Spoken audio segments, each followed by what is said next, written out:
Alhamdulillah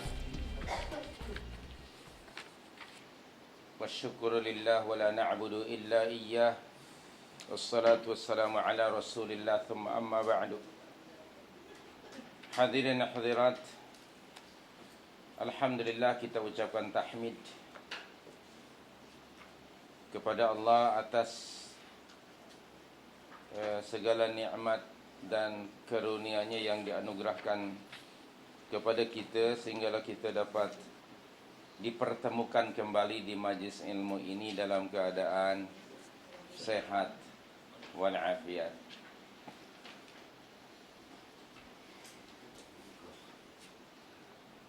Sementara ada saudara-saudara kita yang terkena musibah,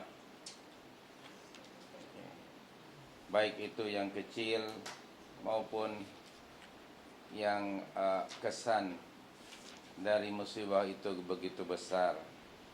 Antara lain kita merujuk pada zalzalah atau gempa bumi yang berlaku di Padang. Alhamdulillah tidak menjadi padang jarak, padang tekukur, yang ada padang Pariaman. Ya. Baik. Dan di Kelang masih padang Jawa, alhamdulillah. Ustaz, Naam. betul tak? Over the weekend, Ya. saya kat Jakarta dan saya ngobrol lah, berbicara dengan teman. Disuruh lihat ayat 13 Al-Isra dan bukan ayat pun, surah 17 Ya. ayat ke-16. Ya. Itulah yang berlaku di Padang dia. Apa Ya. komen Ustaz? Iaitu kebetulan. Ini Ya, tidak. Sebab ayat Al-Quran sudah lebih 14 abad, sementara itu kejadiannya baru 3 minggu yang lalu. Jadi itu secara kebetulan. kebetulan Ustaz. Iya, secara Tapi kebetulan. yakin sekali di kalangan mereka di sini itu balasan daripada Tuhan kerana sesuatu yang berlaku di Padang itu. Iya. So, apakah musibah itu azab dari Allah ataupun mungkin berupa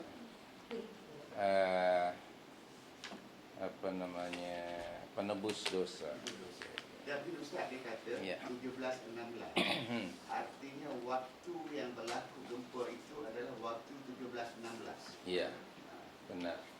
Benar bukan? Tepat masanya, tetapi Al-Quran itu tidak merujuk kepada kejadian yang ada di Padang. Biasanya kebetulan. Kawan-kawan itulah tak semestinya di Padang Iya, saja ya. tidak semestinya di Padang, boleh jadi yang di mana-mana tempat. Dan dalam Al-Quran itu menceritakan kejadian-kejadian dahulu, dan tentu dia akan berulang. Oke, cuman perlu kita ketahui musibah-musibah yang terjadi, yang menimpa umat ini ada dua bentuk penyebabnya. Boleh jadi musibah itu berupa hukuman dari Allah. Okay? Boleh jadi musibah itu berupa punishment. It's a punishment from Allah. Atau iqab. Boleh jadi. Okay? Dan kedua, boleh jadi juga atau boleh merupakan musibah itu sebagai kifarah, penebus dosa. Jika sekiranya musibah itu merupakan iqab, hukuman, punishment dari Allah, maka ia hukuman ke atas maksiat yang dilakukan. Baik. Apabila ia merupakan penebus dosa, maka ia adalah penebus dosa ke atas pelaku maksiat. Boleh dipahami? Musibah itu boleh jadi jika dia azab atau hukuman kerana maksiat yang dilakukan. Baik. Dan keduanya penebus dosa kepada pelaku maksiat. Jadi kesimpulannya apa di sini? Kesimpulannya bahwa maksiat menjadi penyebab berlakunya berbagai musibah. Okey. Jadi penyebabnya itu sebab Allah, yes, everything atau segala sesuatu ditetapkan oleh Allah, tetapi Allah itu menciptakan hukum cause and effect, sebab dan akibat. So, berlakunya musibah penyebabnya adalah maksiat. Saya rasa, saya yakin maksiat tu tadi berlakunya sebab kerana maksiat. Kerana tradisi orang Padang Priaman, orang lelaki yang meminang perempuan yang meminang lelaki. Ya. Okay, antara lain lah keturunan di sana. Baik. Tadi Ustaz ni, adakah maksudnya kalau tidak ada maksiat tu artinya tidak ada dosa, tidak ada maksiat di tempat itu? Tidak. Tidak juga kan? Tidak, kita belum bincang ke situ. Cuman fahami dahulu bahawa musibah itu penyebabnya ialah maksiat. Okay. Apa itu maksiat? Okay. Dari sudut bahasanya maksiat lawan ta'at. Dua-duanya bahasa Arab. Ya, maksiat maknanya ingkar atau disobedient.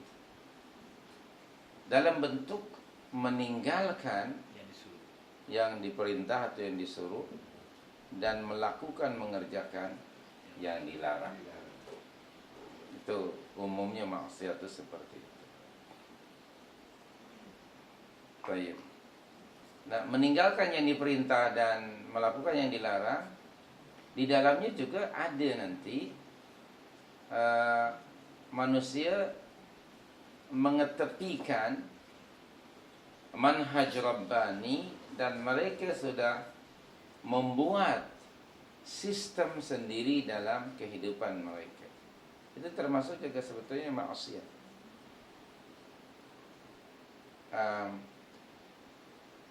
Sebagai bukti bahawa maksiat menjadi penyebab berlakunya berbagai musibah, dalam surah Al-Maidah ayat 78 dan 79. A'udzu billahi minasyaitonir rajim. Surah 5. Surah 5 ayat 78 79.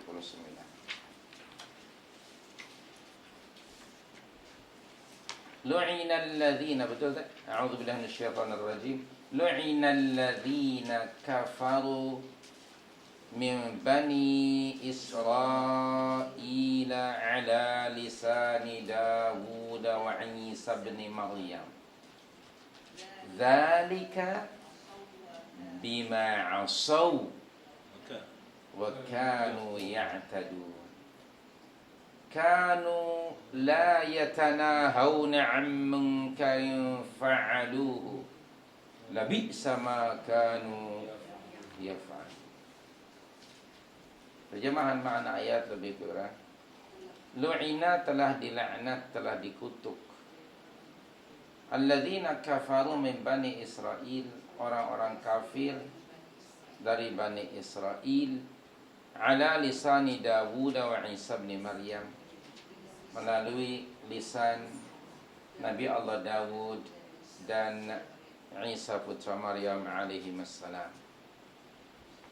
Kenapa mereka dilaknat? Nah, ini penyebabnya. Yang pertama, bima asaw. Itu alasan yang paling paling dominan, yang paling nampak, paling jelas. Bima asaw. Karena sebab ba di situ huruf ba sababiyah.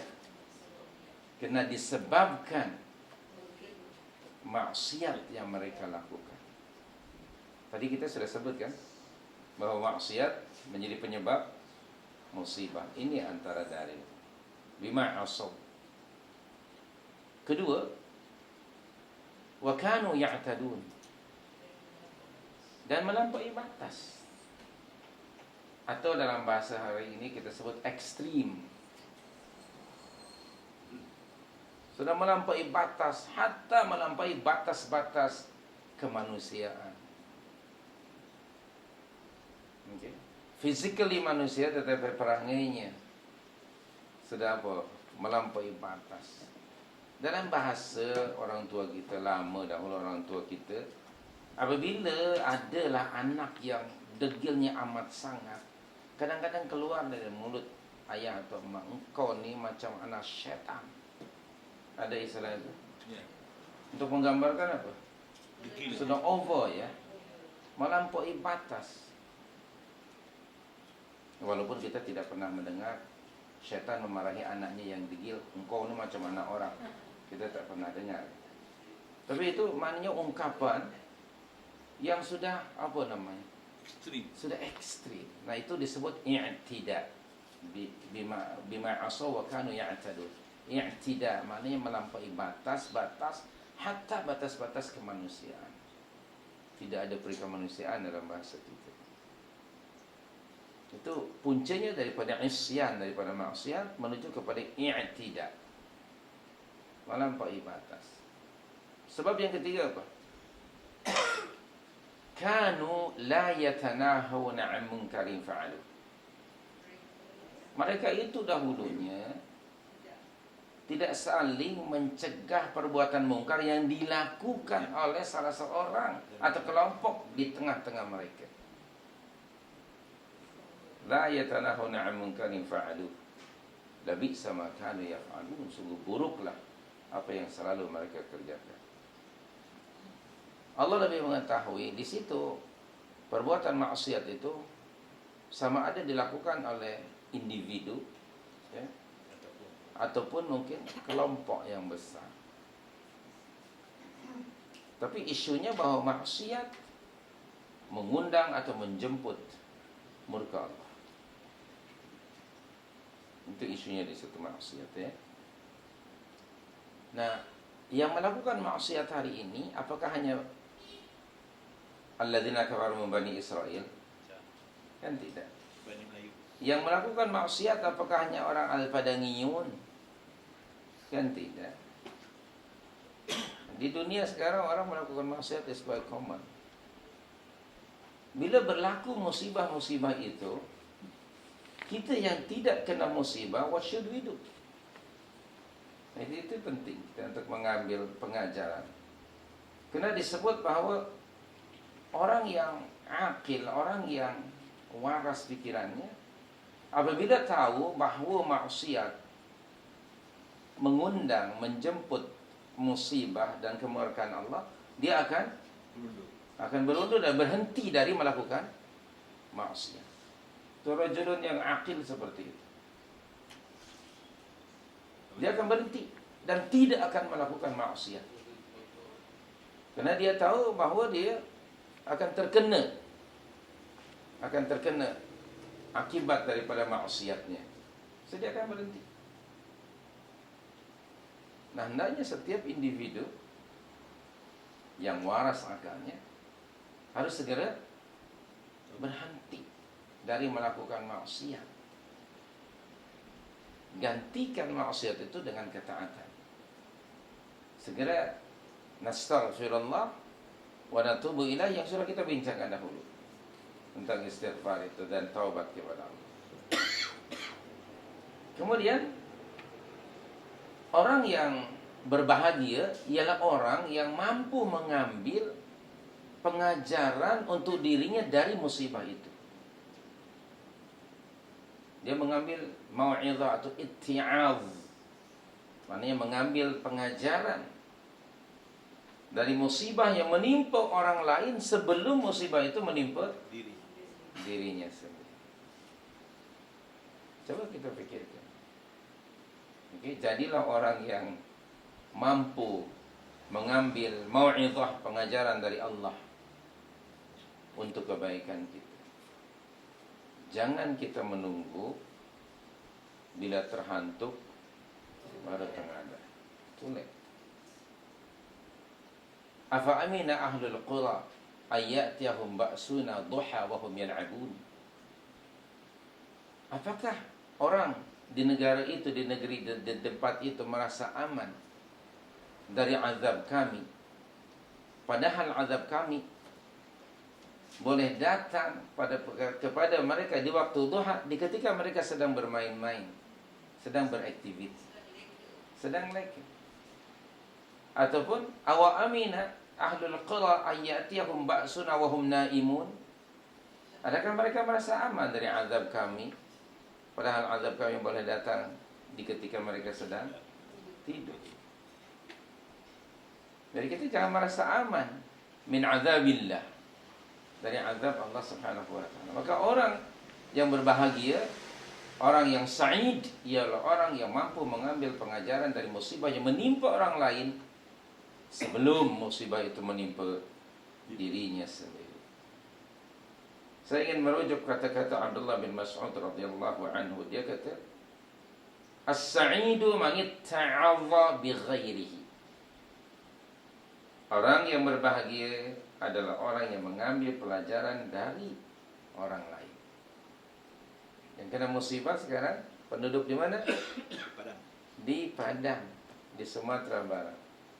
Kita ada di sini, maka kita harus mengambil Tiba. pengajaran i'tibar dari peristiwa itu sebelum menimpa kita. Wasyaqiyyu man itta'adha bi nafsihi.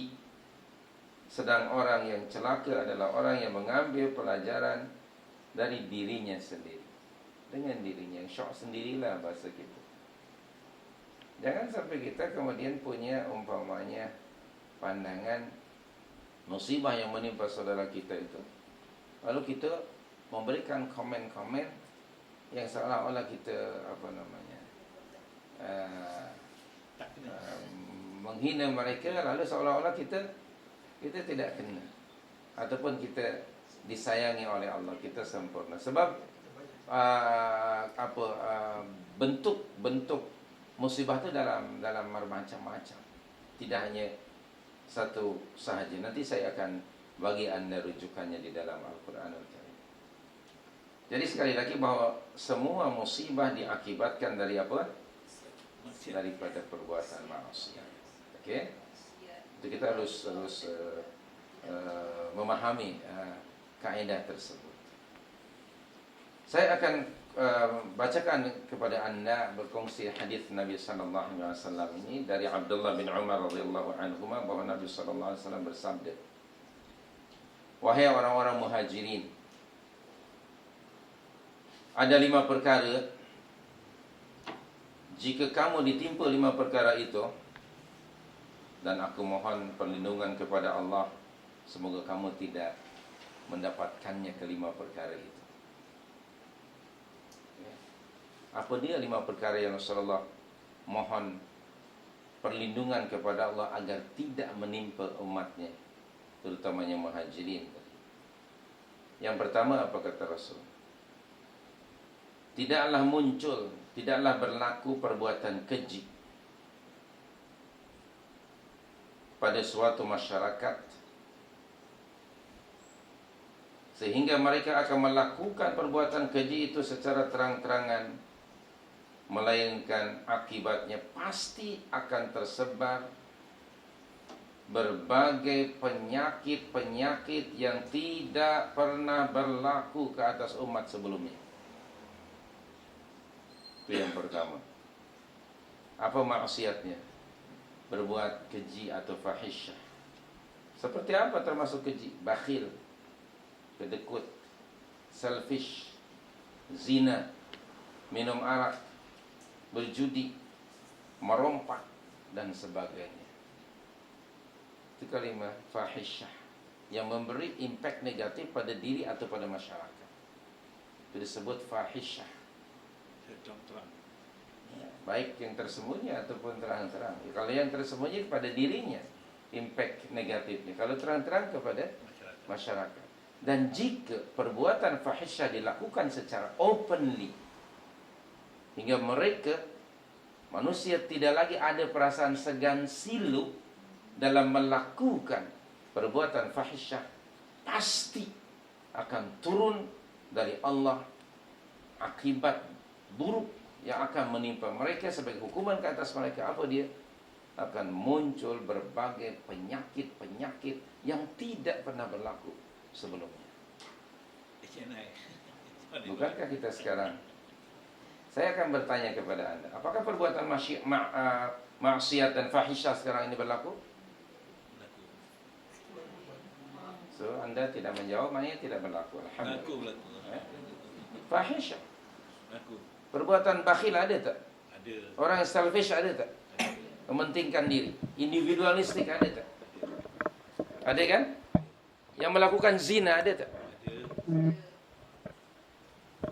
Ya, minum arak. Bukan lagi rahasia. Merompak. Mencuri. Rashwah. Mengambil hak orang lain. Hampir semua jenis fahisyah berlaku. That is why sekarang bermacam-macam virus timbul.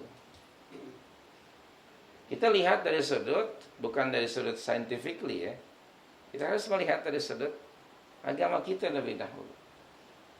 Sekarang kita selalu terheran-heran bermacam-macam jenis penyakit yang tidak pernah timbul. Jangankan pada umat terdahulu barangkali. 20-30 tahun yang lalu pun mungkin kita tak pernah dengar. Bagaimana kita? Sekarang macam-macam virus. Yang terbaru apa namanya? H1N1. Sebelum itu ada JI dan sebagainya. Virus demi virus demi virus.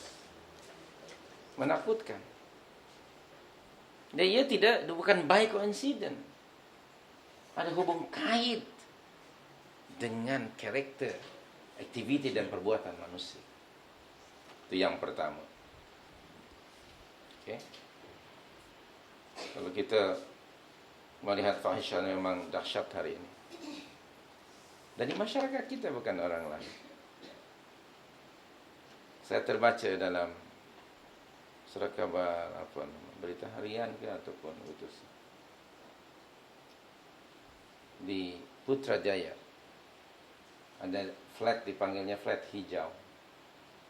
Sudah tertangkap 50 pasangan. Tertangkap basah ni tengah mandi lah, bukan kering di luar.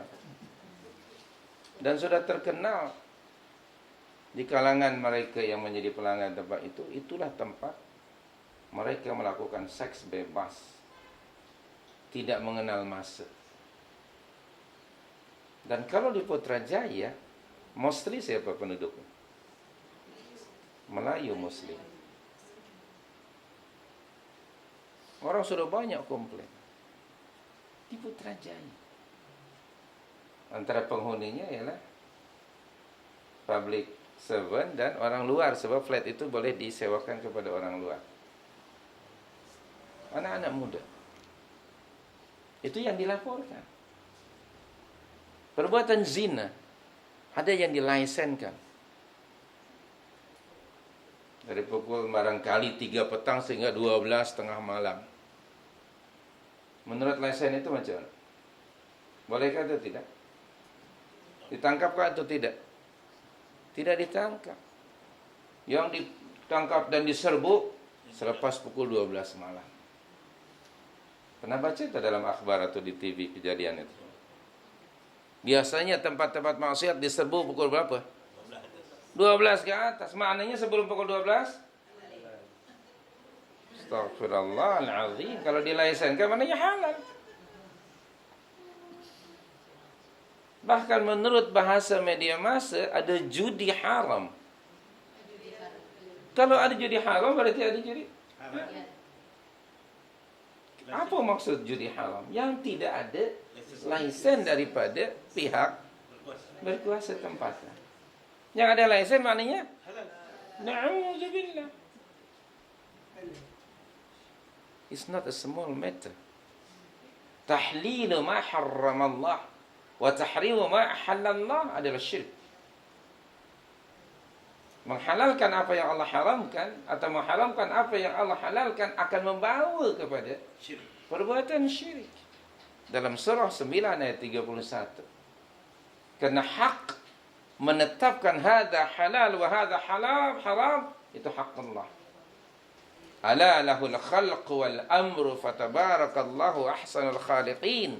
Surah Al-A'raf ayat 54. Sorry, yang tadi surah 9 31. Record saja dulu lah. Record saja dahulu. Kalau nak rujuk. Dan hak menghalalkan dan mengharamkan, menetapkan undang-undang dan peraturan adalah hak Allah. Pada surah 9 ayat 31, saya selalu baca dan ulang diingatkan. Baginda sallallahu alaihi wasallam membaca surah 9 di hadapan para sahabat.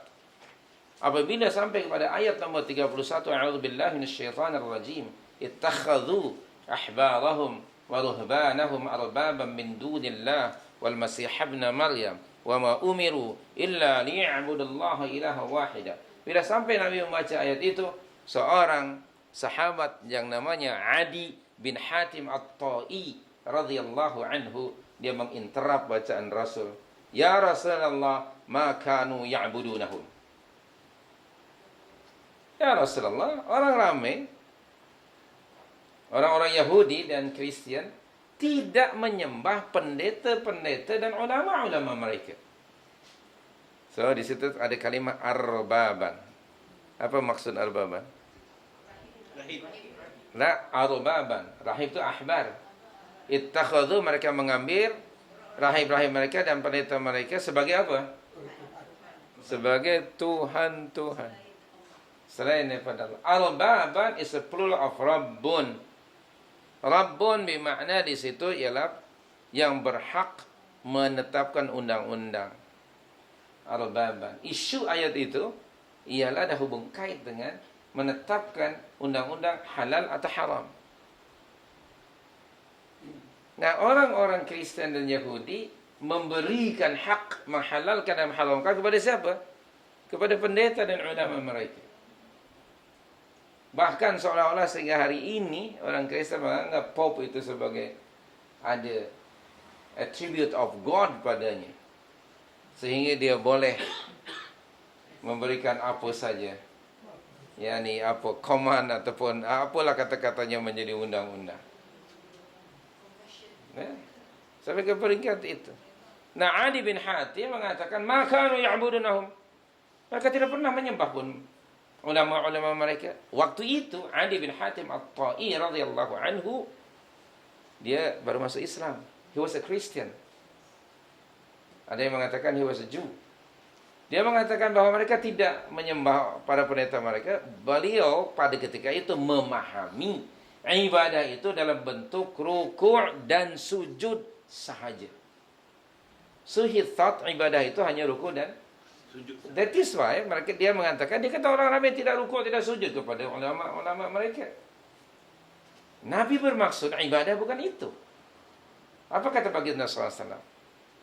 Bukankah apabila ulama-ulama mereka itu menetapkan sesuatu itu halal padahal dalam Taurat itu haram, atau mereka kata ini haram padahal di dalam kitab mereka itu halal, lalu orang ramai diam dan mengikuti, mematuhi apa yang diajarkan oleh ulama mereka? Bukankah begitu wahai Adi? Qala na'am. Dia kata, ya Rasulullah. Lalu apa komen Rasul? Tilka hiya ibadatuhum iyyahum. Itulah dia cara ibadah orang ramai kepada pendeta-pendeta mereka. Jadi ibadah di sini apa? Mentaati seseorang dalam menetapkan undang-undang yang berlawanan, yang against dengan ketetapan Allah. Do you think hari ini hanya pendeta dan ulama Yahudi saja? Banyak para penggubal undang-undang. Yang umumnya orang diam dan patuh. Contohnya apa umpamanya? Jika ada orang yang berzina, maka hukumannya ialah sebat 6 kali dan 500 ringgit.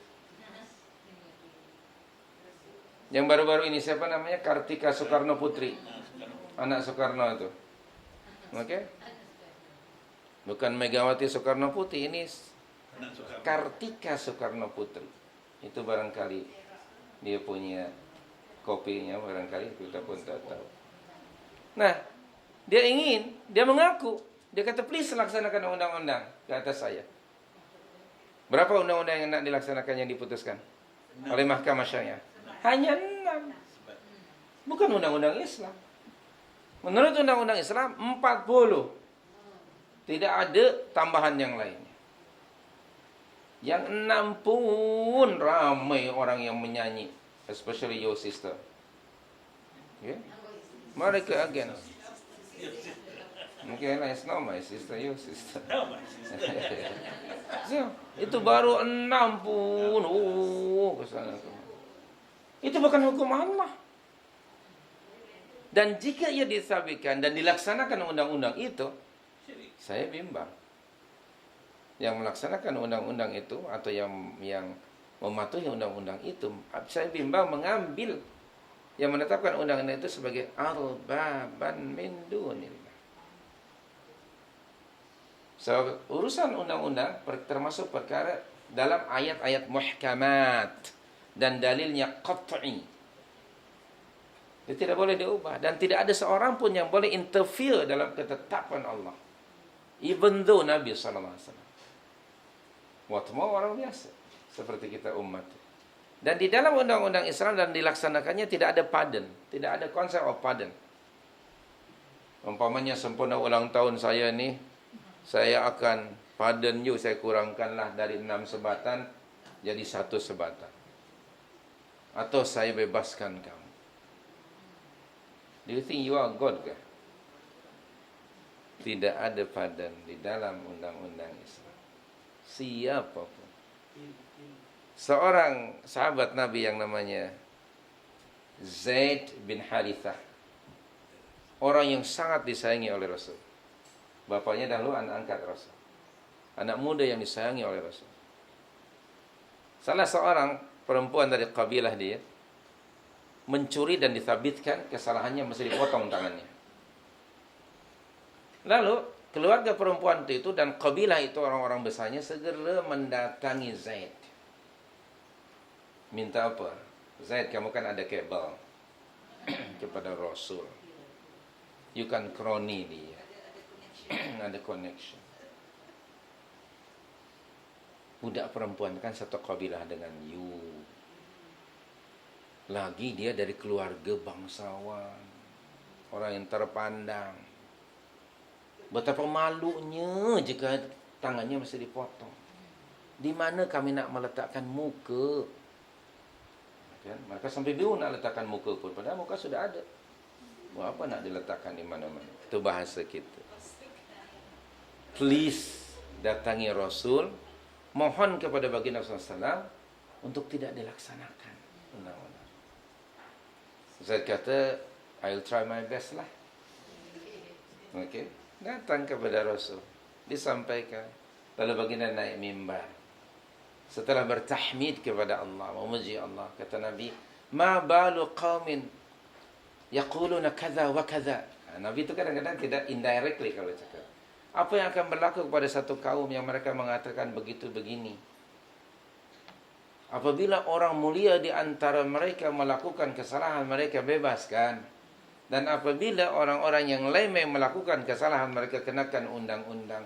Wallahi, aku tidak akan lakukan perkara seperti itu seandainya Fatimah binti Muhammad sallallahu alaihi wasallam disabitkan ia mencuri, laqata'tu yadaha, pasti akan aku potong tangannya. Itu anak baginda sallallahu alaihi wasallam. Mendengar khutbah macam itu, what do you think Zaid tadi? Dia pun terus tak berani mengangkat mata. Tidak ada kronisme. Itu kan Zaid tadi nak merayu kan. Hari ini kadang-kadang kita okey jangan laksanakan dulu, dia boleh merayu dengan rayuan yang maut. Siapa yang enggak boleh merayu? Ini undang-undang Allah. Anak Muhammad sallallahu alaihi wasallam, Fatimah anak baginda sallallahu alaihi wasallam pun jika disabitkan kesalahan dia mencuri, dia akan dipotong tangannya. Maknanya menunjukkannya tidak ada apa? Tidak ada interfere manusia. Nah, kita bimbang dalam konteks ini. Surah 9 ayat 31, Anda jangan melihat pada sebab nuzul, tapi Anda harus memahami dari keumuman ayat. Selalu saya cakap di mana-mana, kaedah, salah satu kaedah dalam ilmu tafsir ialah al-ibratu bi'umumil lafzi la bi khususis sabab.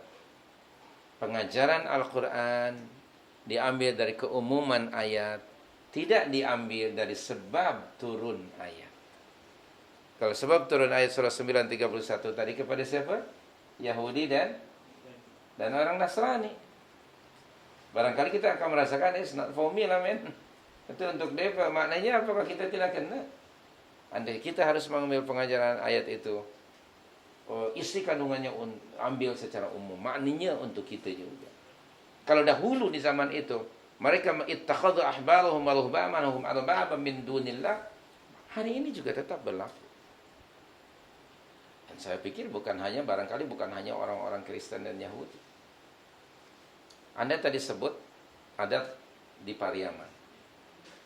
Orang Padang umumnya yang saya dibagi tahu dan Pariaman khususnya, mereka punya adat namanya adat pepatih. Yang tadi Tuhan sebut itu. Adat pepatih lebih tinggi daripada ketetapan Allah dan Rasul. Itu sudah maksiat. Itu sudah syirkun billah. Karena menjadikan undang-undang itu lebih luhur, lebih tinggi kedudukannya daripada firman Allah dan sabda Nabi. Antara lain tadi dalam konteks pembahagian apa? Harta warisan.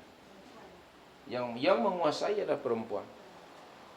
Ekoran dari situ barangkali salah satu sebabnya menurut Ustaz Indra, saudara kita di sana, maka kaum lelaki kebanyakannya mereka tidak, kalau sudah keluar tak akan balik. Itu saya dipahamkan seperti itu. Kalau Anda ingin lebih detail lagi, mari kita pergi lagi ke sana. Saya bersedia insyaAllah kalau Anda sediakan tiket free ya. Tak apa, tak ada masalah. InsyaAllah. Itu salah satunya ialah kerana tadi ada adat yang lebih tinggi. Dan saya percaya, wallahu a'lam, do we think yang punya adat itu hanya orang Pariaman? Adat ini kan budaya yang dibuat oleh manusia. Dan di mana-mana kelompok, community manusia pasti akan ada budayanya, adatnya. Islam tidak pernah against adat dan anti adat, tidak. Bahkan diraihkan selama adat itu tidak bercanggah dengan syariat. Tapi apabila adat itu bercanggah dengan syariat, maka adat mesti ditinggalkan. Syariat yang harus diikutkan. Itu kaidah. Baik, itu yang pertama. Yang kedua, kita balik pada hadis tadi. Itu yang pertama tadi ya. Yang kedua, orang-orang yang apabila ada orang yang tidak mau mengeluarkan zakat hartanya, menahan zakat hartanya, maka Allah Subhanahu wa taala tidak akan menurunkan hujan dari langit kepada mereka. Seandainya bukan kerana adanya hewan-hewan atau binatang ternak, niscaya hujan tidak akan diturunkan oleh Allah. Apa maksiat di sini? Tidak mau, enggan mengeluarkan zakat. Maksudnya zakat wajib, bukan zakat fitrah. Ada orang ingat kalau sebut zakat, zakat fitrah aja. Ini zakat maliyah. Ada zakat yang wajibah. Khudh min amwalihim sadaqatan tutahhiruhum wa tuzakkihim. Dalam surah 9 ayat 103 ya. Itu dalil pemerintah diberi authority oleh Allah untuk mengambil zakat dari para muzakki. Bahkan sebagian ulama ada yang mengatakan ayat itu menjadi dalil bahawa pemerintah punya kuasa untuk menyita, mengambil harta orang yang tidak mengeluarkan zakat. Begitu pada surah 9 ayat 103, betul tak? Khudh min amwalihim sadaqatan tutahhiruhum wa tuzakkihim, dan seterusnya. 103. Itu maknanya zakat sedekah wajibah. Ada juga sedekah tatawwu'. Ya, sedekah tatawwu' maknanya yang nafilah, yang tambahan, bukan yang wajib. Okay. Tayyib. Jadi sekali lagi, apabila ada orang-orang yang menahan atau tidak mau mengeluarkan zakat dari hartanya, maka hukumannya dari Allah. Allah Subhanahu wa taala akan menahan hujan tidak turun dari langit. Jika sekiranya tidak ada binatang ternak atau hewan-hewan di atas muka bumi ini, niscaya Allah tidak akan menurunkan hujan. Itu akibatnya ya. Yang ketiga, tidaklah orang-orang mengurangi sukatan dan timbangan, melainkan mereka akan disiksa dengan kezaliman pemerintah, kehidupan yang susah, dan ekonomi, krisis ekonomi. Okay. Ini kata Nabi, Wa ma lam yutaffiful kaila wal mizan illa ukhidhu bi jawri sultan. Apa maksiatnya di sini? Menipu ketika menyukat dan menimbang. Menipu semasa berniaga. Bagaimana hari ini? Ketika satu kaum mereka membudayakan menipu pelanggan ketika menyukat dan menimbang, Allah Subhanahu wa taala menurunkan seorang rasul namanya Syuaib. Syuaib alaihissalam diutus oleh Allah kepada kaumnya yang sudah musyrik, dan keruntuhan moral yang berlaku pada masa itu ialah mengurangi sukatan dan timbangan semasa mereka berniaga. Lalu Nabi Allah Syuaib, Anda boleh baca dalam surah 7 umpamanya, dalam surah Al-Anbiya ada Allah menjelaskan mengingatkan kepada mereka, wala tabkhasun nasa asyahum, janganlah kamu mencuri, mengambil hak orang lain. Kemudian ada surah Al-Mutaffifin kan, wailul lil mutaffifin alladzina idza iktalu 'alan nasi yastawfun wa idza kaluhum aw wazanuhum yukhsirun. Celakalah al-mutaffifin. Siapa mutaffifin? Yaitu orang-orang yang apabila membeli, dia membeli pada orang lain, ingin dicukupkan sukatan dan timbangannya. Tapi bila dia jual kepada orang lain, dia kurangi. Itu al-mutaffifin. Sekarang ada tak? Maka kita selalu mengalami krisis ekonomi. Itu adalah sebagai akibat daripada perbuatan menipu ketika menyukat dan mengurangi sukatan dan timbangan. Na'udzubillah. Lalu kemudian apa kata Rasul tadi? Melainkan Allah Subhanahu wa taala akan mengazab mereka dalam bentuk apa? Mereka akan diperintah oleh pemerintah yang zalim. Oleh pemerintah yang tidak responsibel terhadap kepimpinan mereka. Oleh para penguasa yang hanya memikirkan untuk dirinya sendiri. Sekarang hampir worldwide kita melihat realiti ini. Okay. Yang namanya istilah para diktator di mana-mana ada. Istilah itu. Itu adalah akibat dari cara manusia berniaga. Okay. Mungkin kebanyakan orang di zaman kita, macam mana boleh direlitkan dengan agama katanya, ekonomi itu. Bukankah ada orang yang mengatakan soal bisnis tak ada hubung kait dengan agama? Astaghfirullahaladzim min kulli dzambi. Kefahaman itu sudah ada pada sebagian orang yang namanya sekuler itu. Ini agama, ini bisnis lah brother, tak ada hubung kait. Na'udzubillah min dzalik. Encik kalau tak macam ini, kita tak mungkin untung, cik. Dah biasa dia kata sekarang macam itu. Astaghfirullahaladzim min kulli dzambi. Padahal akibat dari perbuatan mungkin beberapa orang, tapi semua orang akan merasakan kesannya. Karena kadang-kadang ya, Allah tu bukan kadang-kadang ya, Allah sudah beri warning sebetulnya dalam surah 8 ayat 25. Maksiat yang dilakukan oleh sekelompok orang akan menyebut murka Allah, dan murka Allah itu akan mengenai seluruh orang. Sama ada orang yang saleh, apalagi orang yang jahat. Itu dalam surah 8 ayat 25. Bismillahirrahmanirrahim. Wattaqu fitnatan la tusibanna alladhina zalamu minkum khassah wa'lamu anna Allaha syadidul 'iqab. Surah 8 ayat 25. 8:25 surah Al-Anfal.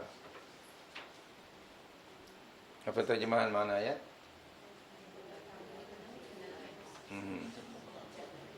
Peliharalah dan jagalah diri kamu daripada apa? Siksaan, azab. Fitnah disebut mana azab? Azab Allah yang apabila ia telah diturunkan oleh Allah tidak hanya menimpa orang-orang yang zalim saja di antara kamu. Maknanya orang yang tidak zalim pun tetap akan kena. Semua orang akan kena. Oleh itu, apabila kita melihat kemungkaran, we should stop kemungkaran itu.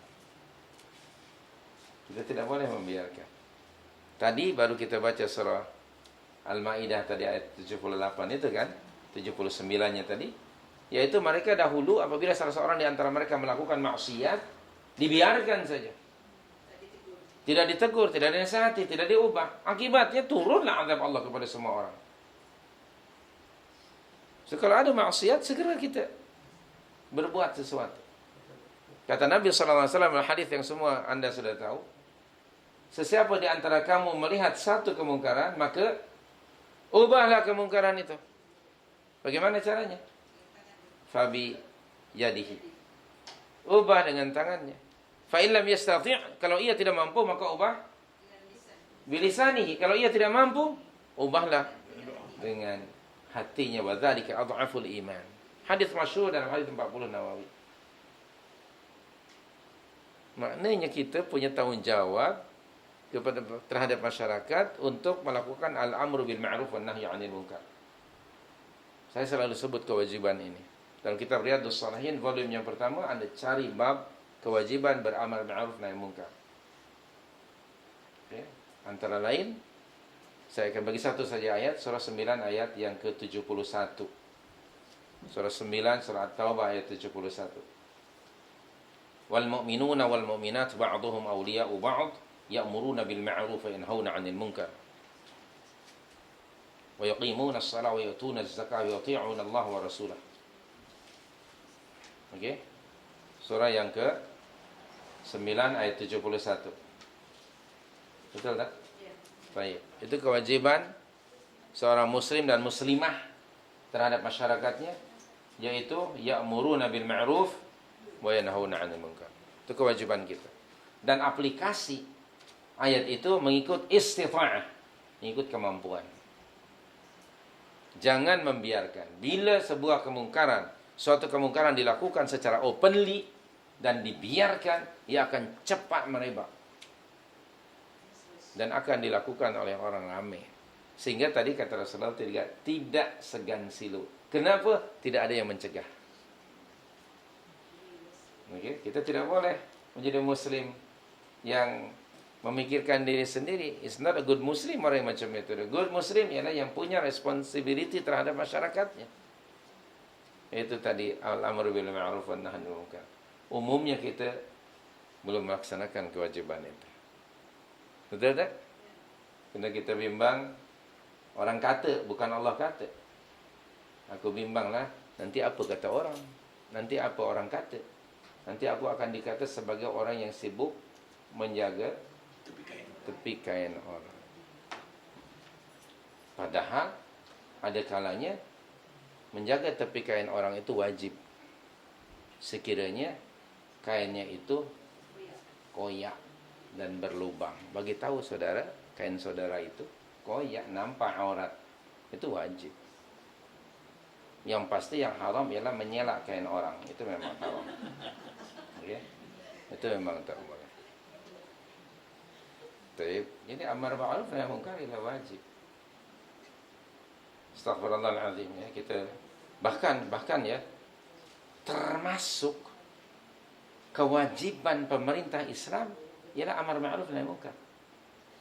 Dalam surah 22 ayat 41. Termasuk tanggung jawab pemerintah Islam ialah wa amaru bil ma'ruf wa nahaw 'anil munkar. Itu dalam surah Al-Hajj ayat 41. Bismillahirrahmanirrahim. Alladzina immakkannahum fil ardi aqamus shalah wa atawuz zakah wa amaru bil ma'ruf wa nahaw 'anil munkar. Ini termasuk kewajiban pemerintah. Kewajiban pemerintah. Yes. Nah, kita perlu memberitahukan kepada pemerintah kita, tawasau bil haqq tawasau bis sabr itu. Okay. So kadang-kadang pemerintah pun kadang-kadang menurut berita lah, ya kami tahu tapi kami kekurangan apa? Penguat kuasa. Nah, kekurangan itu. Nah, tambah penguat kuasa ramai sekarang yang menganggur. Tapi kami tak ada uang. Ada aja alasannya. Jadi sekali lagi kita balik lagi pada hadis ya. Yang berikutnya apa? Yang keempat ya. Okey. Wa ma lam tahkum a'immatuhum bi kitabillah wa yatakhayyaru mimma anzalallah illa ja'alallahu ba'sahum bainahum syadid. Apabila pemimpin-pemimpin negara atau masyarakat tidak memutuskan suatu perkara dengan kitab Allah, atau kedua, mereka memilih sebahagian apa yang Allah turunkan mengikut selera dan kepentingan mereka sendiri, melainkan pasti Allah Subhanahu wa ta'ala akan menjadikan sesama mereka saling bermusuhan antara satu dengan yang lain. Jadi poin ini, apabila mana-mana pemerintah Islam tidak melaksanakan hukum Allah Subhanahu wa ta'ala, kesannya rakyat akan bercelarut. Undang-undang akan bercelarut, rakyat pun akan kocar-kacir. Itu di antara kesannya. Ini menunjukkan yang berikutnya, bahawa tanfidh syariatillah, melaksanakan syariat Allah hukumnya wajib. Coba anda perhatikan surah Al-Ma'idah ayat yang ke-44, 45 dan berapa? 46 ke? Coba tengok di hujung ayat tu. Perhatikan ada firman Allah yang pertama, Bismillahirrahmanirrahim, wa man lam yahkum bima anzalallah. Ada tak? Hujung ayat 44, apa hujung ayat 44 ada tak? Ya? Surah kelima ya. Baik, coba anda perhatikan firman Allah di sini. Ayat 44, hujung sekali, wa man lam yahkum bima anzalallah fa ulaika humul kafirun. Anda perhatikan hujung 45. Wa man lam yahkum bima anzalallah fa ulaika humul zalimun. Tengok hujung ayat 47. Wa man lam yahkum bima anzalallah fa ulaika humul fasiqun.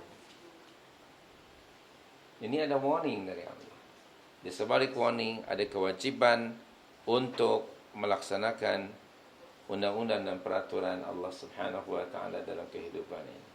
Apabila timbul suatu masalah, baik itu jenayah atau apa saja, kita mesti memutuskan perkara itu bima anzalallah, dengan apa yang diturunkan oleh Allah Subhanahu wa ta'ala. Ayat 48, specifically ayat ini untuk Rasul SAW dan kita sebagai umatnya, adalah wajib bagi kita untuk melaksanakan undang-undang Allah. Tengok ayat yang kedua. Baris yang kedua pada ayat 48. Ada kalimat fahkum di situ. Fahkum bainahum bima anzalallah. Maka putuskanlah perkara mereka menurut apa yang Allah turunkan.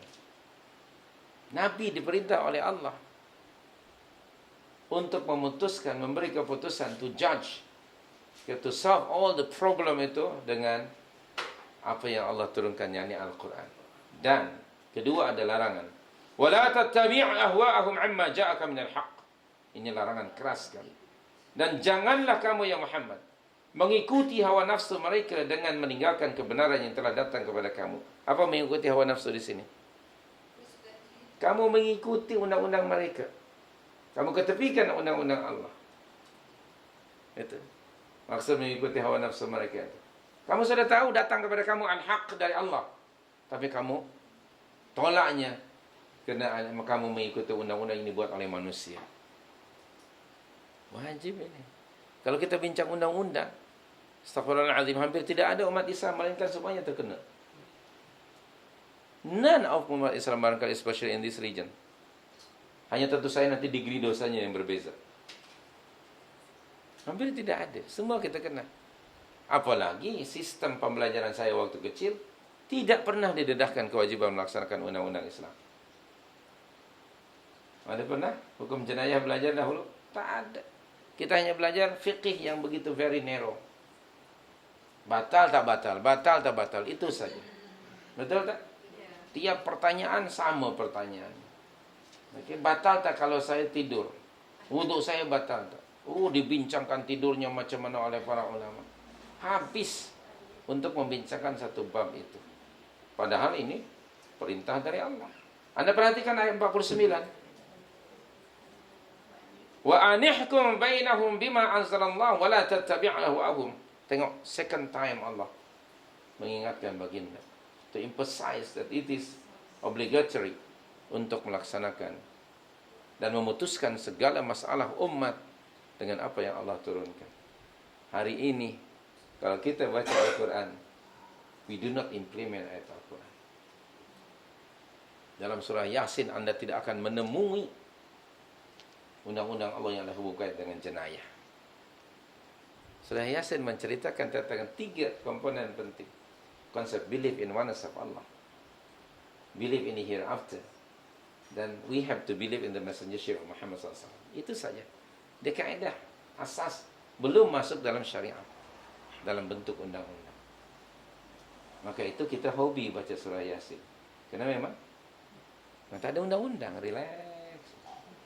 Yang penting dia dapat ayat. Tidak lebih dari itu. Ini kan? Tidak ada dalam itu. Surah Yasin ya surah Makkiyah. Sedangkan surah yang kita baca, surah yang kelima ini surah apa? Taubah. Madaniyah. Seluruh undang-undang itu di Madinah. Kalau Anda baca surah Makkiyah, dia tidak ada undang-undang yang we have to implement. Kecuali 3 komponen tadi. Karena itu merupakan foundation. Concept of faith. Believe in the oneness of Allah in the hereafter. Dan Rasul serta Al-Quran. Di Madinah implementasi dari Al-Quran ini. Nah kita kan tidak mengimplementasikan hari ini. Jauh sekali. Undang-undang Islam ini jauh. Ya bahkan mahkamah syariah kita yang nampak hanya dalam urusan cerai berai. Kawinnya tak tahu, kawin juga. Tapi yang kita tahu tiba-tiba keluar TV karena bercerai berai. Terutama yang paling selebriti ya.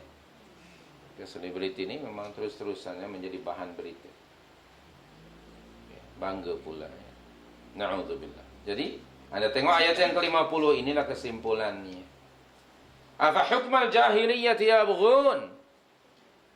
Seluruh undang-undang yang bukan datang dari Allah disebut oleh Allah hukum jahiliyah. Pasti orang akan marah. Marahlah kepada Allah. Are you going to sue your God? Na'udzubillah.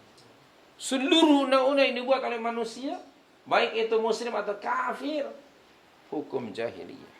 We have no right untuk menetapkan undang-undang yang ada hubung kait dengan kehidupan manusia. Kalau undang-undang nak buat misalnya longkang, itu tidak ada masalah. Longkang berapa inci lebarnya, berapa inci dalamnya, it doesn't matter. Tapi dalam undang-undang yang ada hubung kait dengan konsep of minhajul hayat, system of life, itu hak prerogatif Allah. Hukum jahiliyah semuanya. Sekalipun mungkin penggubal undang-undang itu seorang profesor muslim. Ingat itu dalam undang-undang. Kan kita ada pakar undang-undang ya. Jangan tertipu dengan istilah itu. Pakar undang-undang dalam bidang apa? Dan pastikan, adakah undang-undang yang dia kemahiran dia itu menguatkan lagi ataupun menjadikan terlaksananya undang-undang Allah, atau malah sebaliknya. Ya umumnya yang ada sekarang sebagaimana tadi saya berikan contoh yang minum arak atau zina. Adakah dia menguatkan untuk terlaksananya undang-undang Allah atau malah membuat undang-undang baru? Undang-undang baru. Bukankah kita menjadikan mereka arbaba min dunillah?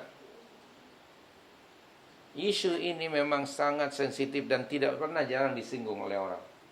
Di TV-TV Anda tidak akan dengar. Sebab akan dianggap ini sebagai isu yang sensitif. Itu menunjukkan apa? Berarti telah memilih-milih. Betul? Ayat-ayat Al-Quran yang sesuai dengan selera, didedahkan. Yang ini, don't mention. It's very sensitive, brother. Astaghfirullahaladzim. Inilah sikap orang Yahudi. Afatu'minuna bi ba'dil kitab wa takfuruna bi ba'd. Fama jaza'u man yaf'alu dzalika minkum illa khizyun fil hayatid dunya wa yaumal qiyamati yuradduna ila asyaddil 'adzab wa ma Allahu bighafilin 'amma ta'malun. Al-Baqarah 85.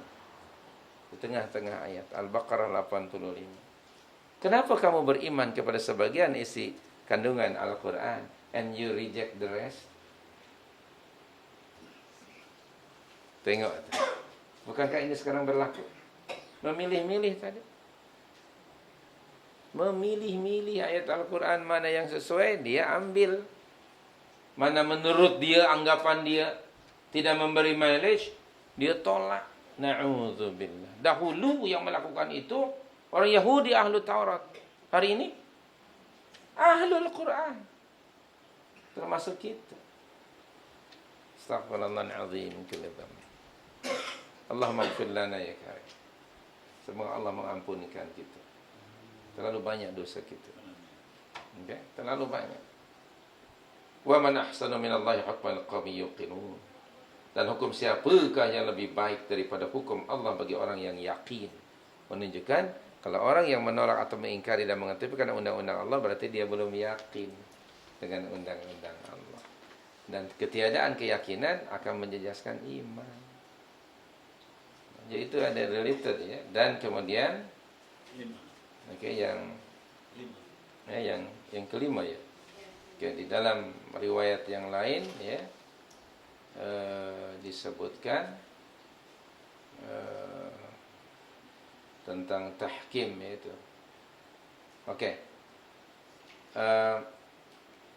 Termasuk tadi yang fahisyah itu, yaitu tidak dilakukan perbuatan yang ataupun amalan yang pernah dilakukan oleh umat Nabi Lut. Apa dia? Homoseksual.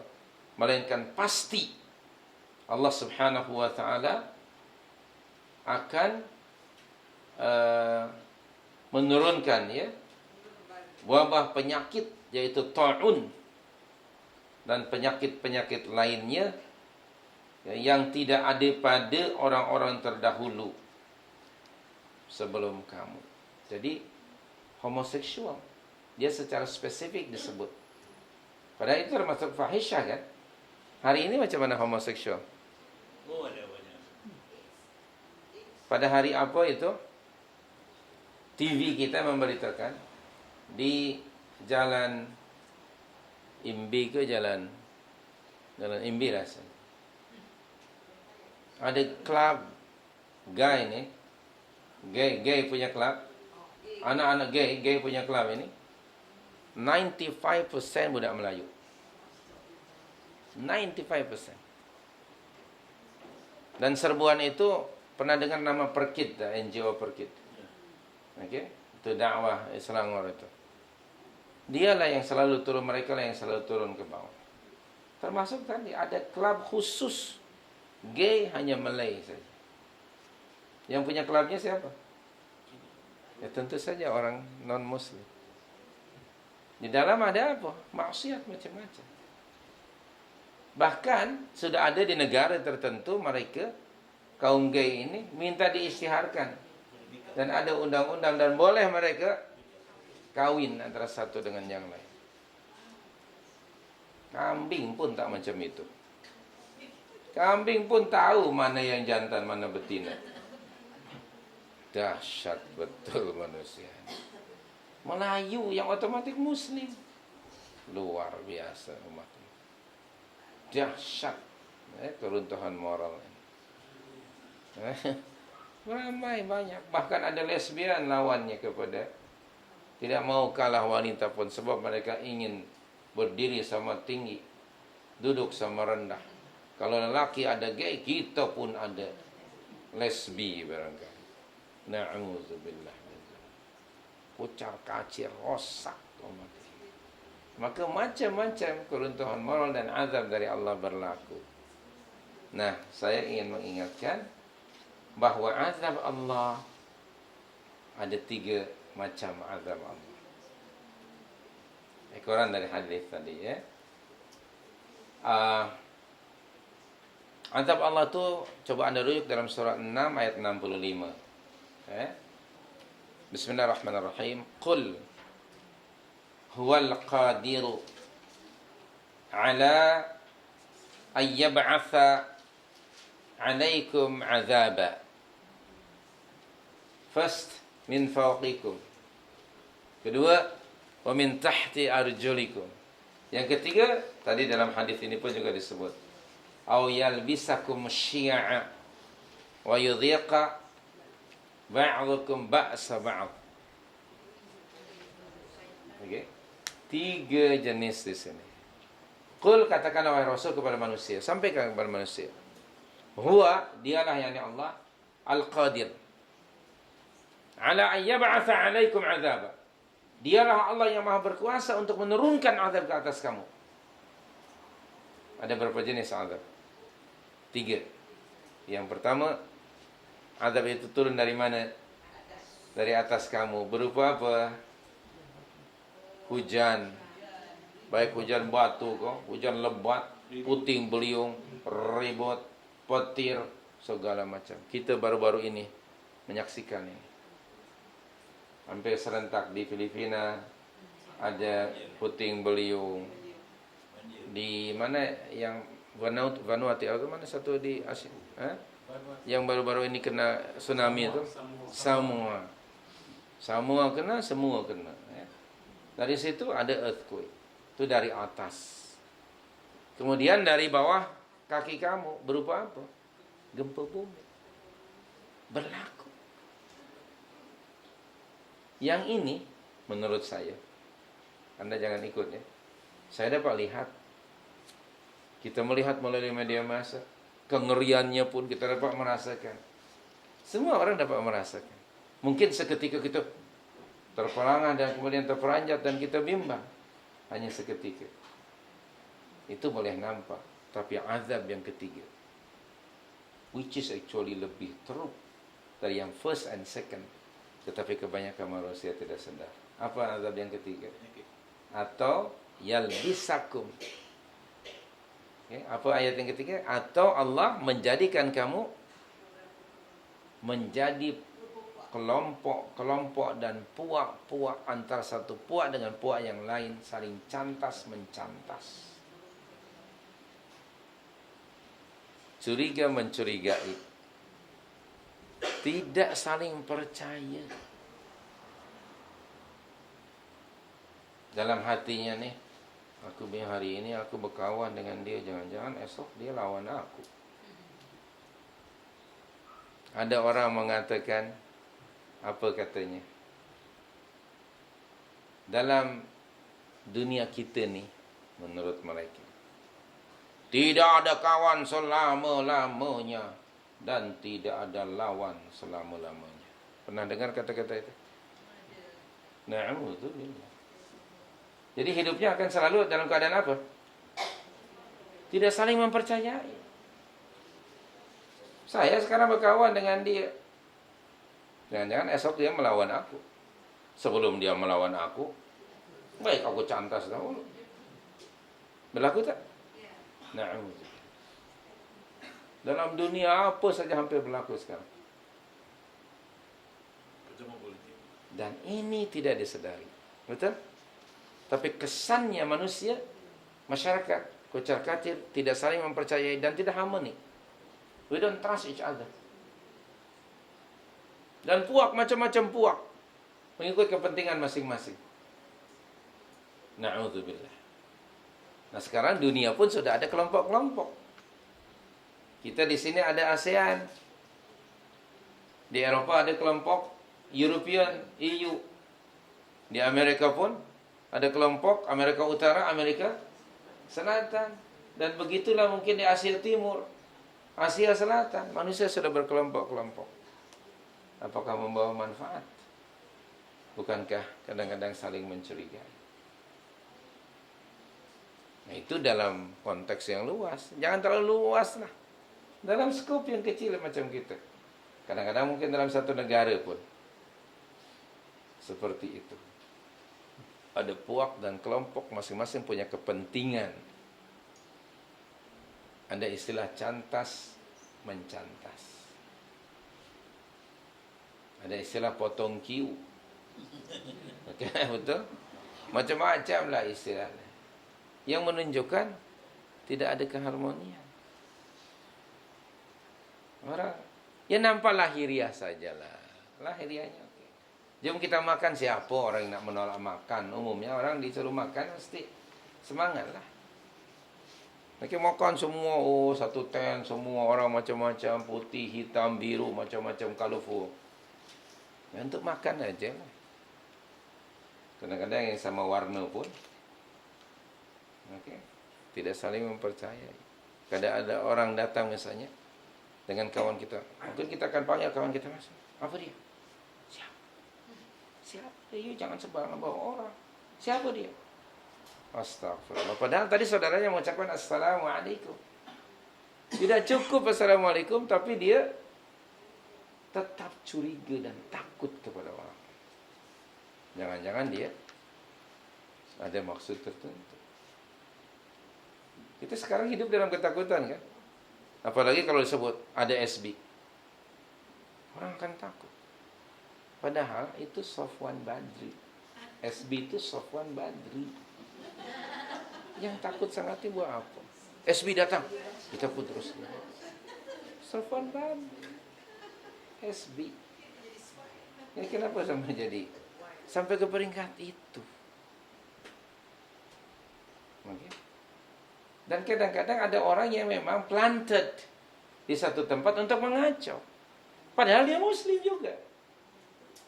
Bukan gitu? He's a Muslim. Planted di situ. Untuk apa? Dia hanya akan merekod apa yang dianggap salah atau against establishment, bukan against Al-Quran atau Sunnah. Na'udzubillah min dzalik. Apa yang akan mereka jawab di depan Allah di akhirat? Di tempat maksiat ada tak yang diplanted di situ? Astaghfirullahal azim min kulli dzambin. Lupakah kita bahawa kita akan berjumpa dengan Allah one by one? Our boss di dunia tidak akan mempertanggungjawabkan apa yang kita buat di depan Allah. Di sini selalu kita katakan my boss always right kan? Yes sir, yes sir, yes sir. Di depan Allah nanti, where is your sir? Dia pun sir aja, saya seorang nanti. Ingat itu. We should relate dengan hereafter. Apapun yang kita lakukan ini.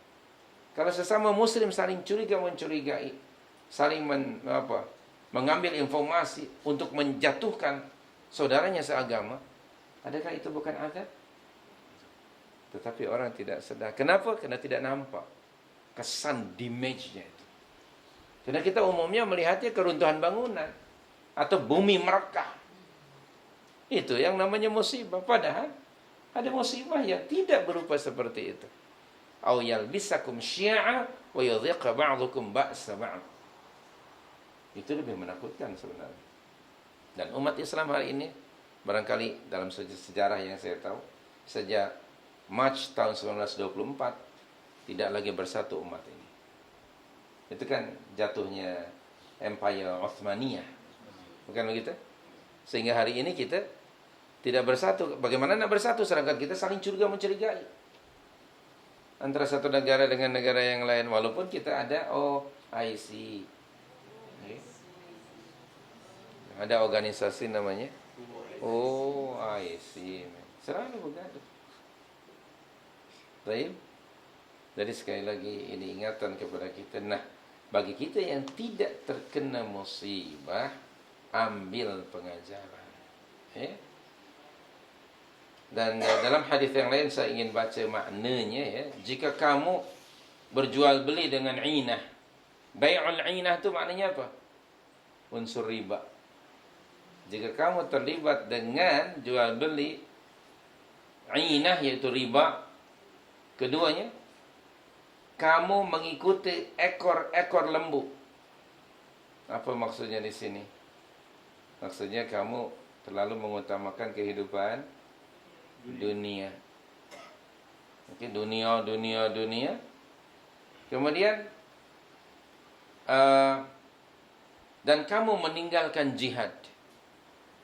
Kamu puas dengan pertanian dan kamu meninggalkan jihad pada jalan Allah, maka pasti Allah akan menimpakan kehinaan kepada kamu. Dia, yakni Allah, tidak akan menghilangkan kehinaan itu daripada kamu sehingga kamu kembali kepada agama kamu. Hatta tarji'u ila dinikum. Umat Islam hari ini umumnya, termasuk mungkin diri kita terlibat dengan riba. Entah sedikit ataupun banyak, ataupun mungkin hanya debu-debu riba. Keduanya kita hidup puas dengan pencapaian material. Jadi sesuai sometimes kita compare diri kita dengan orang lain, kadang-kadang kita bangga. So kita di Malaysia hidup in terms of material, Masya Allah, dibandingkan dengan bangsa yang lain atau negara yang lain. Padahal sebenarnya, apa kata Rasulullah? Makna sebuah hadis. Wahai umatku, aku tidak bimbang jika kamu semuanya fakir miskin. Yang aku bimbang, jika Allah bentangkan keindahan dunia, harta benda, kekayaan kepada kamu, kamu nanti akan tatanafasun. Kamu akan berlumba-lumba saling cantas-mencantas untuk mendapatkannya. Akhirnya kamu akan binasa sebagaimana umat terdahulu. Nah, sekarang untuk dapat tenda, bukankah ada cantas-mencantas? Betul? Anda lebih tahu lah daripada saya untuk mendapatkannya juga. Macam-macam kita dengar. Tatanafasun, akhirnya berlumba-lumba, lalu selfish. Na'udzubillah min dzalik.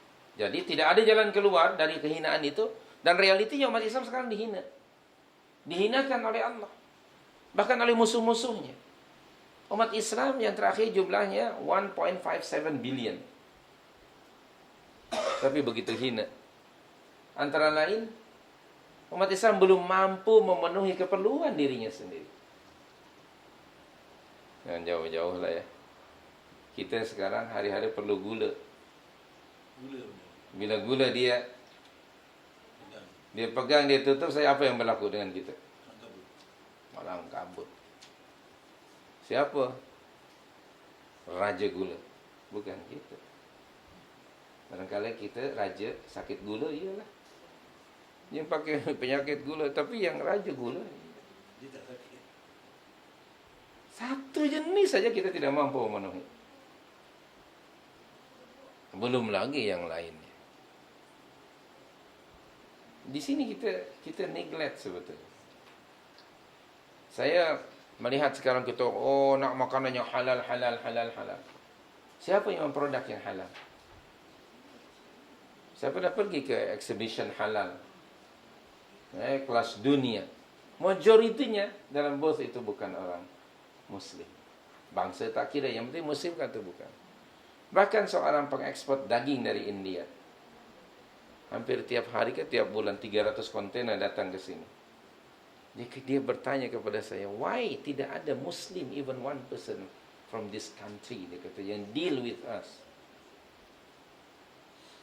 Kita Malaysia ni mengimport makanan, kalau tidak salah 11 billion every year. Kita memang ahli makan lah ya. 11 billion. Siapa yang mengawal? Saya mencari ikan. Kawan kata tolong cari ikan Sofan. Pergi ke Medan, pergi ke Aceh. Sudah di book. Siapa yang book? Chinese. Yang non Muslim, bukan Muslim. Itu baru ikan. Maka kita sekalinya makan ikan pun terus termenung. Makannya pun ikan termenung, mana tak termenung. Makanlah ikan yang lain. Ini makan ikan termenung. Sekalinya makan buah pun, terus berangan. Ya, astagfirullah. Luar biasa umat ini, hina sekali. Apalagi lah worldwide, dihina, ditocah. Dan kita hanya melihat saudara kita di mana-mana ditocah oleh musuh kita di Israel, di Palestina, di mana-mana lah, tidak mampu apa-apa, begitu hina sekali. Ya Allah, ya Karim. Kenapa sebabnya? Tidak ada jalan keluar, kata Nabi, dari kehinaan itu, illa an tarji'u ila dinikum, atau hatta tarji'u ila dinikum. That is the word. Sehingga kamu kembali kepada agama kamu seperti mana ia diturunkan oleh Allah. seperti mana diajarkan oleh Nabi sallallahu alaihi wasallam, seperti mana difahami dan diamalkan oleh para sahabat. Tidak ada jalan lain. Hatta tarji'u ila dinikum.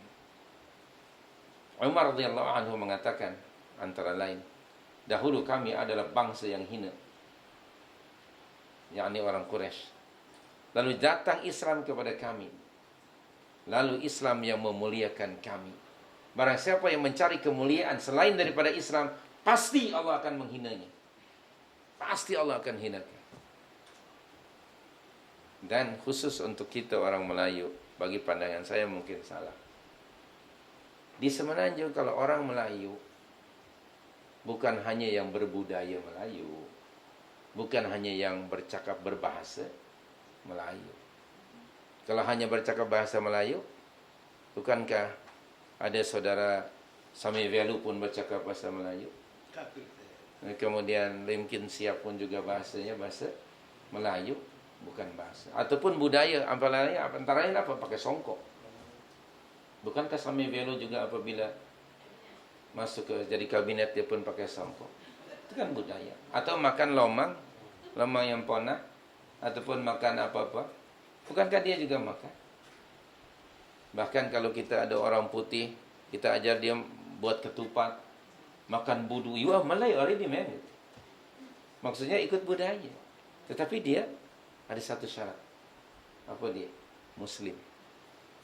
Melayu mesti Muslim. Itu syarat. Maknanya akar orang Melayu rootnya adalah Islam. Saya selalu katakan antara lain sebagai bukti. Ketika ibu kita membuai Anda waktu kecil, buai laju-laju sampai pucuk atap, belum gigi belum tumbuh, sudah tahu baca kitab. Orang Melayu kalau disebut kitab apa? Pasti Al-Quran. No doubt. Rapat hubungannya Melayu dengan Islam dan Al-Quran. Bagaimana hari ini? Bukankah sudah jauh kita? Jadi akar ini seharusnya kita pertahankan. Hatta kamu kembali kepada agama kamu, seperti mana orang-orang terdahulu. Pernah tak dulu ada kerajaan Islam di Malaysia, di Melaka, di mana lagi kerajaan Islam begitu hebat? Kenapa hilang? Nah, ini perlu kita kaji. Kalau menurut Sayyidina Umar tadi, kami dahulu orang yang hina, lalu Allah muliakan kami dengan Islam. Maka barang siapa yang mencari kemuliaan selain daripada Islam, pasti Allah akan menghinakannya. Nabi mengatakan di sini, hatta tarji'u ila dinikum. Kembali kepada agama kamu seperti mana ia diturunkan oleh Allah. Semoga Allah memberikan taufik kepada saya dan Anda untuk kita kembali kepada agama ini dengan penuh ikhlas. Dan terima kasih. Sudah pukul 9. Silakan.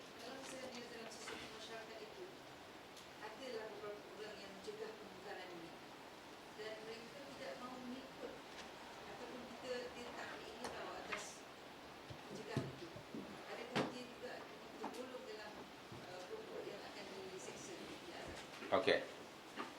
Saya akan bagi jawaban yang pertama dengan merujuk pada surah 8 ayat 33. Firman Allah, Bismillahirrahmanirrahim. Wa ma kana Allahu liyu'adzibahum wa anta fihim. Wa ma kana Allahu mu'adzibahum wa hum yastaghfirun. Surah 8 ayat 33.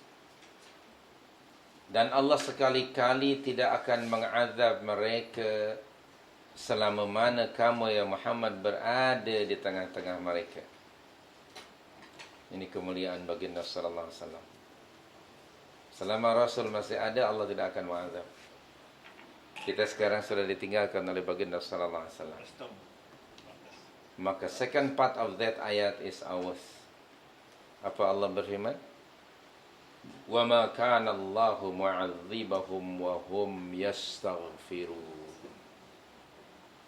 Dan Allah juga tidak akan mengazab mereka selama mereka selalu beristighfar, selalu kembali kepada agama, mentaati Allah dan Rasul. Itu yang didahulukan. Okey. Sebab tadi sudah disebut ketaatan menjemput keberkatan dan nikmat serta rahmat, dan maksiat mengundang azab Allah. Rujuk surah 7 ayat 96. Baik, selalu saya bagi ayat itu. Kemudian yang kedua, untuk yang kedua nih, kita diperintah untuk melaksanakan al-amru bil ma'ruf wa nahyu 'anil munkar mengikut kemampuan kita. Tadi sudah disebut hadisnya. Okey. Dan seandainya sudah dilakukan lalu mereka mengingkari, menurut tadi dalam surah 5 tadi ayat 79, tetap Allah akan mengazab mereka keseluruhannya. Termasuk tadi surah 8 ayat yang ke-25. Seluruhnya, semua orang akan terkena musibah itu di dunia. Adapun nanti apabila dibangkitkan dari kubur mereka masing-masing, tentu Allah mereka akan berbeza pada pandangan Allah. Orang yang saleh tidak mungkin akan sama keadaannya di akhirat dengan orang yang salah. Satu contoh umpamanya ketika berlaku tsunami. Ketika datang tsunami, apakah Allah memilih orang saleh Allah selamatkan, orang yang salah Allah walap? Semua Allah libas. Allah hantam semuanya. Tapi nanti di akhirat bergantung kepada amalan mereka semasa mereka hidup di dunia atau ketika perkara itu berlaku. Jadi yang pasti di dunia semua akan kena. Jika sekiranya tidak ada yang melaksanakan atau yang sudah melaksanakan tapi mereka tetap degil. Itu kalau di dunia tetap semua orang akan terkena musibah tersebut. Akan dibangkitkan nanti oleh Allah di akhirat mengikut amalan masing-masing. Tentu berbeza di situ. Jadi itu komen terhadap pertanyaan tadi itu ya.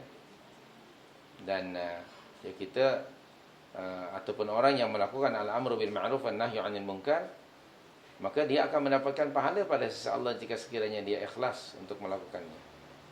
Rujuk kembali kitab Riyadhus Shalihin volume yang pertama, kewajiban beramar ma'ruf dan nahi munkar. Wallahu a'lam. Pertanyaan yang lain? Jika ada. Tuan Haji tak ada. Baik, kalau tidak ada, terima kasih kerana tidak bertanya.